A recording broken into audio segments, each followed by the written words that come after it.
স্বামী অখণ্ডানন্দজি বলিলেন, আমি বৈকালে গিয়ে ঠাকুরের কাছে রাত্রিবাস করে পরদিন সকালে প্রায় চলে আসতাম। আমি তখন প্রত্যহ একবার মালসা পুড়িয়ে সপাক ও হব্বিষ্যি করতাম। বহু সাদাসিধি করেও কোনো ব্রাহ্মণের বাড়িতে নারায়ণশিলার প্রসাদও কেউ খাওয়াতে পারেনি, পাছে কালীবাড়িতে খেতে হয় এই ভয়ে।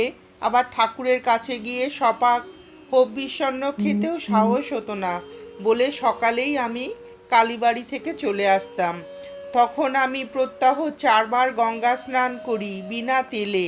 মাথার চুল বড় উস্কো খুস্কো এবং হরিতকি ছিল আমার মুখ শুদ্ধি।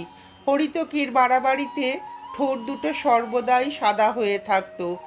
এইরূপ যাওয়া আসা করতে করতে একদিন ঠাকুর আমাকে বললেন, তুই ছেলে মানুষ, তোর অত বুড়োটেপনা ভাব কেন? অতটা ভালো নয়।